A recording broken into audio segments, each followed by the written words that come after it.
as best I can.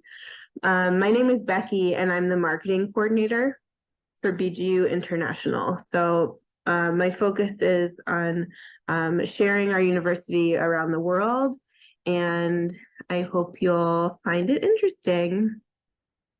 So Ben-Gurion University is named after David Ben-Gurion, who is Israel's first prime minister. And our location is in southern Israel. You can see on the screen a map of Israel. We are located we have 3 campuses in Beersheba, in Sde Boker, and Eilat. The Eilat campus is way down here at the southern border of Israel.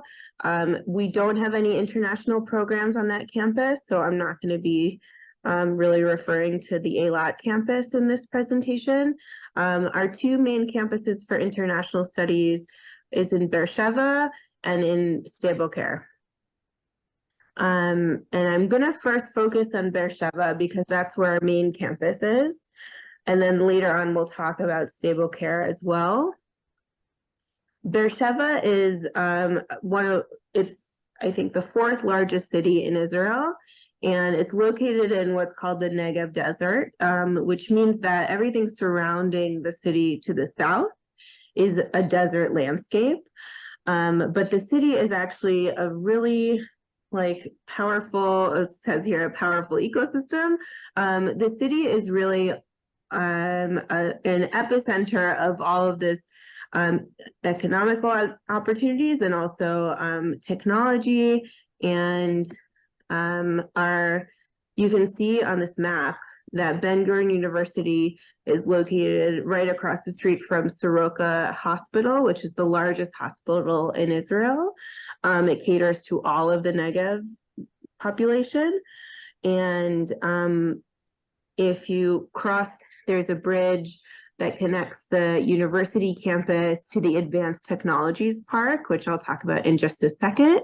And next to that, the IDF, the Israel Defense Force, is building its technology campus, also adjacent to all of these elements in Beersheba. So it really is an ecosystem. All of these things work together hand in hand. The government, the IDF, the academics of the university, and the research that the university produces, as well as politics and industry. Our Advanced High Tech Park was developed together with BGU, with Ben-Gurion University, to really create a place where companies can hire and really recruit directly from BGU. So our students are known for being some of the leading engineers in the world, and to take advantage of that and to increase the economy. And there is always a concern in the Negev when you live in a desert landscape. There's a concern of depopulation. The government has put a lot of funds and a lot of investment into building up the Negev to be a huge center for people to live and work, and for it to be self-sufficient. And so it's become really a great alternative to some of the larger cities in Israel located in the center, like Tel Aviv and Jerusalem. In order to work on kind of evening out the population of the country, they really put a lot of emphasis on building up this technologies park in the south to create jobs. And you can see here, you may recognize some of the companies on the screen. These are just some of the companies that have really invested and opened up a satellite office in Beersheba. And Beersheba is, as I mentioned, a full ecosystem. So we have a very large student population because of the students that come to the university. There are also several technical colleges in the city. So because of that, there's a really lively student atmosphere, both on campus and off campus. We have a number of opportunities for students to explore. There's cinema, there is nightlife, and restaurants and pubs and all of these things. And the city is so, I don't want to say appreciative, but the city really is aware of all the students that come here. And so they want to make sure that students have the best experience possible. I'm going to now focus on the more academic side of the university, and then we will talk at the end about student life a little bit more. Our students we have 20,000 students across our 3 campuses, with about a third of them studying in advanced degree programs, so masters and PhDs. And our international students, we have over 1,000 international students, and they come from 75 countries around the world. So this is a really diverse student body when it comes to international students, but also our Israeli students come from very diverse backgrounds. And we just celebrated 50 years of the university in 2019, so we're now moving on to the next 50.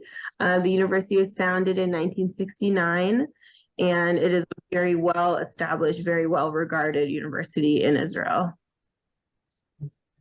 And as I mentioned before, I work for BGU International, which is kind of the home for international students who come from abroad. We work with student and staff exchange, so bringing students here and sending our students abroad to exchange programs in Europe and in North America mostly. We have students from, as I mentioned, 75 countries around the globe, and our international office really works to make sure that students are accommodated, that they find housing, that they have all their questions answered. We have a visa office, visa and health insurance services. We really work together with you to come to university. We recognize that traveling abroad and studying abroad is not easy for everyone.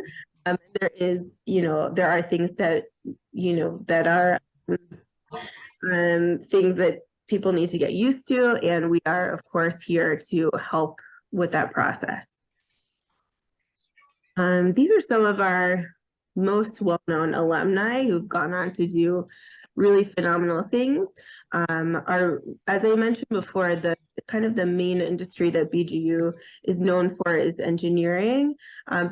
Because of our cross-disciplinary research, we have a lot of students and alumni who are really experts in many different fields.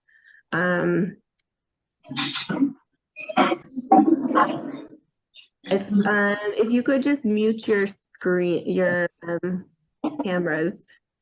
There's noise happening. Okay, so I do want to dive into now the different faculties of the university. We have 6 faculties, humanities and social sciences, which is 1 faculty, natural sciences, engineering, health sciences, the business and management programs, and then we have the Institutes for Desert Research, which is located on our Stable Care campus. And please help me. If you could just mute your screen. I don't know why I'm not able to do that, but if you see that you're not on mute, please mute yourselves. Okay. As I mentioned, our interdisciplinary research is something that Ben-Gurion University is known for. It's very much encouraged by professors for you to, if you come to the university to focus on a specific program, it's very likely you might work with a professor who is an expertise in a different field. It's very common for there to be a lot of crossover between the disciplines, and these are just some examples of where that happens. And I'm going to go through each of the slides has a list of the different fields of study that are available in English. These are available at a master's level. So someone who's looking to study abroad or someone who's an undergraduate. There are courses available in all of these things I'm about to go through have courses available in English, but the full degrees are only available at a master's level and up. So master's and PhD or postdoc. And the natural sciences and engineering are all take place, as I mentioned, in English on our Beersheba campus, on the main campus. And we do have an international MBA program. The international MBA program is a one-year program. For students will come for a year in Israel and study 2 days a week, and then the rest of the days of the week are available to have an internship or work placement. It's a really phenomenal program for engineers, for entrepreneurs. The program is geared towards people who either have small businesses or have an idea for a small business and want to create a business themselves. I do want to highlight a few programs on this very long list of humanities and social sciences. We have a new one-year program in Middle East Studies. It's an MA in Middle East Studies. It's also a one-year program in English.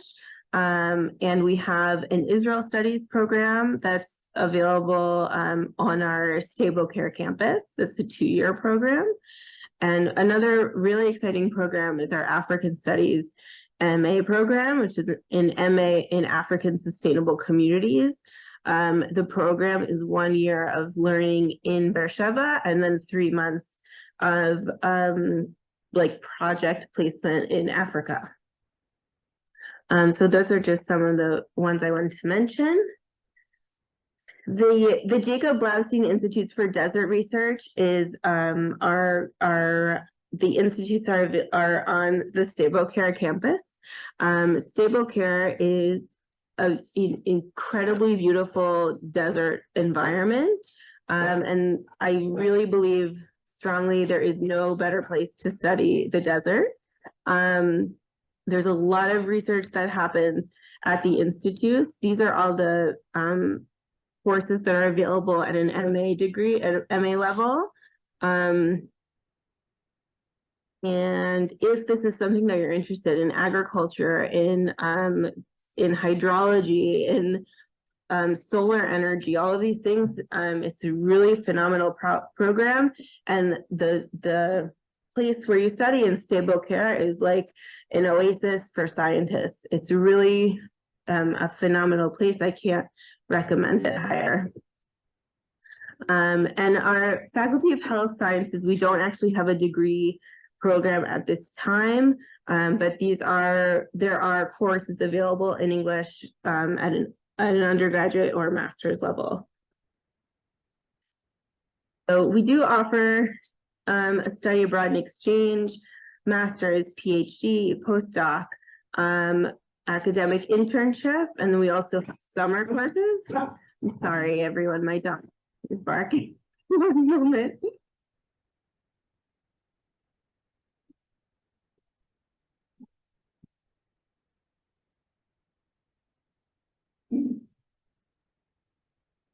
I'm sorry. There are some things that can't be anticipated.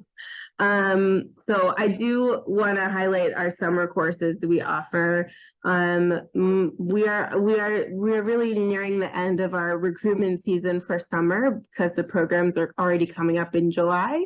But if any of these are interested to you, next year we will be offering the same programs. We have data mining and business intelligence in cybersecurity, global health, sustainable agricultural solutions, which is a summer program in Stable Care, and an archaeological dig.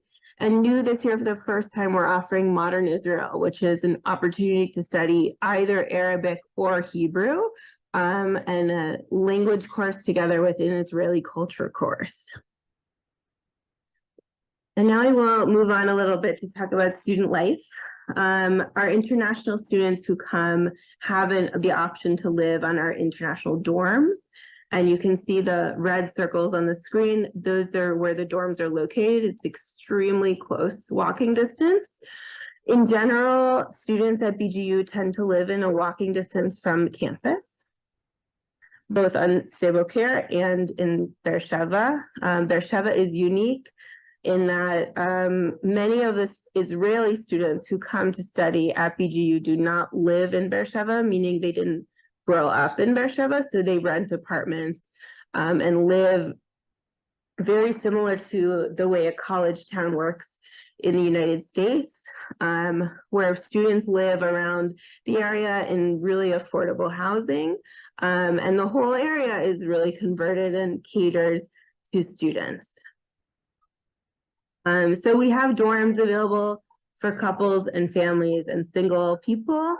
All of them are walking distance and all of them are fully functional, all the facilities that you would need. And in stable care, all of the housing is available on campus. There's accommodation, again, for singles, couples, and families.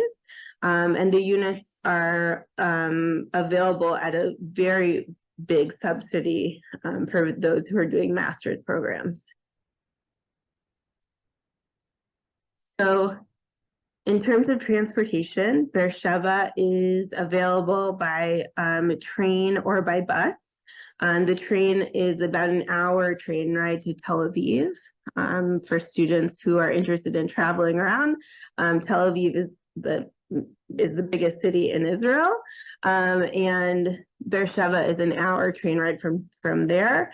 We also have buses and taxis, and of course you can walk as well. The city is very flat. It's easy to bike around the city, and stable care is about a 45-minute drive south of Beersheba, so it's not accessible by train, but there are public buses and there are also campus shuttles. In general, Israel is a very safe place in terms of petty crime. All of our campuses is secured with there's a fence surrounding our whole campus, and all of the entrances have security stops so that you'll get into campus. Everyone on campus, you know that everyone on campus has been through security. And in general, Israel is a very safe place. Women feel comfortable walking around freely. There's no issue in terms of that. And of course, as you may be aware, Israel often is in the news for being in the height of conflict, and there's a lot of complexities about the region that we're in. We at BGU International do a very thorough safety orientation upon arrival to make sure that everyone is aware. But I don't know how to explain it unless you've been here, but being in Israel is a very safe feel, despite what you may hear on the news. I did mention before that our office helps with visas and health insurance. We are making sure that all of our students have what they need to enter the country, to exit the country, and make sure that you are up to date with what your country requires as well. Cost of living is really dependent on your needs and your budgeting. There is very affordable housing, and then there are luxury houses. In terms of food, Beersheba is a relatively affordable city compared to other Israeli cities, but it depends what part of the world you come from. It could feel more expensive or less expensive than where you're from. But we do, on campus, there are a lot of affordable food options. There's also grocery shopping nearby. There's an open air market that is the most affordable way to shop. And the city also has a lot to offer. Beersheba has an old city with a ton of festivals and events. There is a lot of different opportunities for different cuisines. There's a lot of vegetarian and vegan options. Israel is known for having a lot of different kinds of cuisines because we're sort of a melting pot of immigrants from around the world. And Beersheba is very much the same way. So there's Indian food, there's Ethiopian food, there's Georgian food, and Thai food and Japanese food, and all of the above. So anything you're looking for, pretty much you can find here. And we also are, I want to highlight that in the Stable Care campus, people who enjoy nature, it's really, there's no better place to be. There's hiking, there's natural springs, there's, you know, stargazing, and all of these really phenomenal opportunities in nature. And in terms of the campus community, both in Beersheba and Stable Care, the international students tend to create a really nice student community among themselves, but we also encourage you to be part of the larger BGU campus while you're here. So that means that we want you to, you are invited and encouraged to take part in all of the activities that are available, sports and dance, and our university sports center with the pool. All of these things are open to you as a student at BGU. So these are all really great opportunities, and we will want you to explore and try new things while you're here. And we make sure to communicate all of those opportunities to you throughout the semester. So that is the end of the presentation. I see there are a few chats, so I will look into the chats. If you have a question, please feel free. As I mentioned at the beginning of the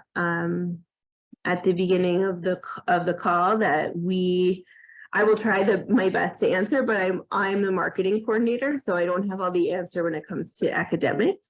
And if I'm not answering your question, you can absolutely send me an email, and I will reply to your email as best as I can, or direct you to the right person. So there's a question: is it possible to combine programs like Israel and Desert Studies? I think that this depends on the person. Some of the programs study 1 day a week or 2 days a week, but some of them are very much full-time programs. So it would depend on what you're capable of and what you're interested in doing. I think it's possible to combine two programs. I would recommend talking directly to the departments and seeing what they think is possible, because every program will have a different course load. And I think that that's an important thing to look into before you take on two programs at once. Okay, I'm going to stop the share now. And hold on, there's another question I saw in the chat. Oh, someone is raising your hand. Azerbaijan students, yes. You have a question. Hello, good evening. Before Hi, I want to thank you very much. Thank you very much. Very good presentation. We are from Azerbaijan. I am Orkhan Muratsada and my friend Elvin Mehmedov. But we are from Azerbaijan, but now we are in Israel. We are living in Israel. Yeah, we are living in Israel. Actually, I won't say that desert. It is not region. We are now in Araba International Center for Agriculture Training Program. Okay. Yeah, already 11 months we are living in Israel. After my friend and me, we like the Israel. That's why we decided to continue in the PhD education in Israel. But we saw about taking the information, Ben-Gurion University, also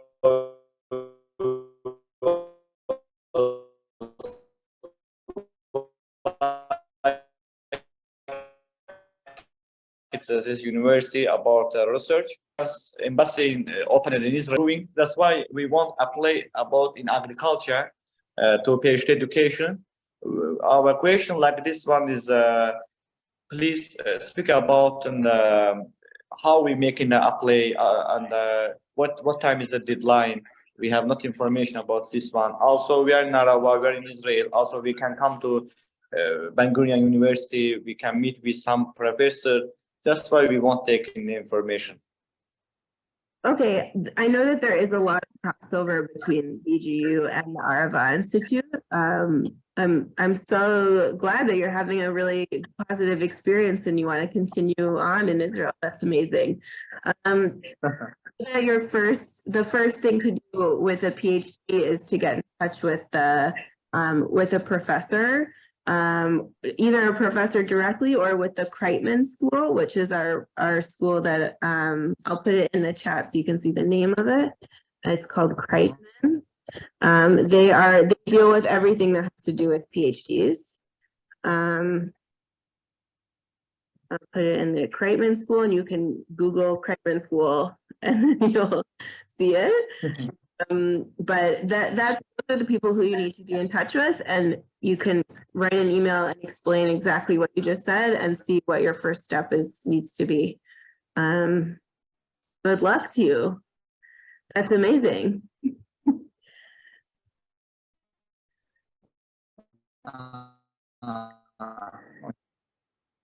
Okay, thank you so much. Okay, yeah, you're welcome. Okay, it looks like there's hold on a moment. Oops. Okay. I apologize in advance. I have never had so many people join an info session before. And I usually do a 20-minute rundown and with time for questions, but I am on a free account, so I can't extend the time. So we'll do 5 more minutes of questions, and then I will send out the recording and ask if you have further questions, you can email me. A BSc in mechanical engineering. So in terms of prerequisites for master's programs, all of the master's programs have different requirements for entrance. I do recommend that you look at your specific program that you're interested in and see what the requirements are. If you want to do a thesis, many of the programs require that you find an advisor before you apply. So this means that if you have, I'm sorry, it looks like there are people who I didn't admit I'm sorry to you if I didn't admit you from the waiting room. I didn't see you there. Thank you for joining. Thanks very much. I just received a notification and I decided to join. That's okay. Thank you for joining. We're about to finish, unfortunately, but I will send out the recording of this info session. And I just want to talk for a second about finding an advisor. An advisor at the university is a professor in a specific field. You can search for, I will put in the chat, our BGU research portal, and you can search for either by name or by field. You can search a professor. You can reach out to them directly. They know that happens. That's part of the, that's like a normal thing to do, is to reach out to them, and you can let them know you're interested in a master's program, and hopefully they'll respond. I would recommend reaching out to more than one, because some of them, may not respond right away or whatever it is. But it's an important step to take for certain master's degrees. Okay. I think I've tried before. I've contacted about 1 or 2, but one responded and he told me he will see if he can find a project for me. But later on, she told me I try to do a follow-up, but he told me that he has nothing, there's no project yet. So most of the time I tried reaching, but no response. It was only one professor that responded. So I'm a little bit somehow discouraged, because you need to get a supervisor before you can proceed with the application. So that is my challenge. Okay. So if I could be connected directly to the professors who are willing or who need students to supervise or who need students to work with them, I will appreciate. And moreover, I want to read the master's program too as Okay. well. I would recommend for anyone who has reached out to a professor already and hasn't received a reply, or not a clear reply, I would recommend reaching out to the department. All of the department have an email, and make sure that when you're sending an email to the department or to a professor, that you're writing it as if you're submitting a job resume, like a job application. That's Okay. impression to the professor or to the school, and you want to write clearly, use your full name, explain where you're from, what your background is, what you have studied already. The more information you can give, the better. And once you have we do get a lot of emails that do not look serious because it's one line with no explanation. The more you can tell us about yourselves, not to me, you can write one line, but to a professor or to the department, you want to present yourself as professionally as you can. And that is the way that you will get a response. So that's my recommendation. And I wanted to see if there's any as I mentioned already about the requirements for entry are different depending on the different schools. So really look at which department you are applying to. Engineering, for example, is different than humanities and social sciences. Some of them you can apply directly to the program, and some of them you have to find an advisor. In terms of the English, the TOEFL testing also, every program has its own requirements. And if there is an issue with that, if there's an issue with getting a test in your location, or if you need some further assistance, please email the department. You can email the department. You can email our foreign, I'll put this email here.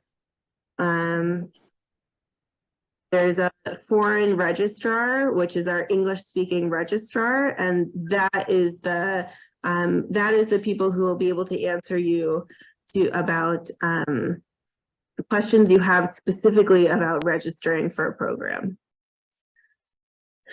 There's a question about interviews. I don't actually know.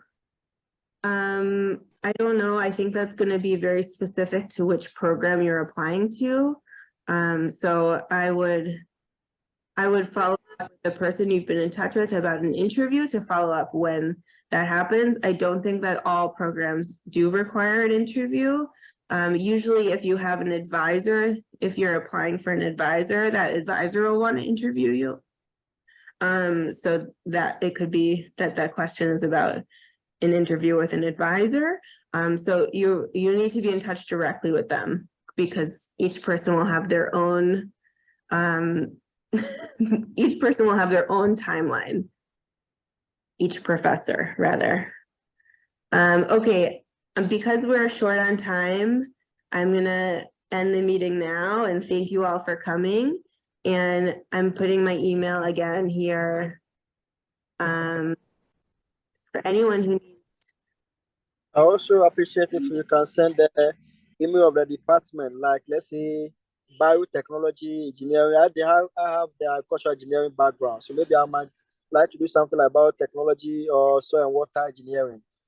So I wish if I can get the email to the department where I can do the application directly. Because most professors I would have tried to. If you could email me, if you could email to me, to Becky, that question, I will look it up and I'll send you the right email to connect with. Okay. Oh, okay. Anyone also, if you are having trouble navigating the website, if you need additional assistance, please feel free to reach out to me. I would be happy to help you. And My last question. My Yeah. last question: is it always advisable that I have to get the professor or advisor before I submit my application? Because since they don't respond and maybe you want to apply, you really want to join the course, is it We advisor that you can apply? Because you have to pay application fee. And sometimes if you pay and you don't receive nothing, it's like you have wasted money. So yes, is it you advisable do. that you apply? If you're applying for a program that requires an advisor, like biotechnology, I think is one of those. You do want to get the advisor before you submit any kind of application. If you need help, again, I put my email in the chat, and you got an email from me with the Zoom link. So email me your question, and I will get back to you as best as I can. Okay. All right. End the meeting now. Thank you, everybody. Have a great rest of your evening. So thank you. Bye. Thank you. Bye.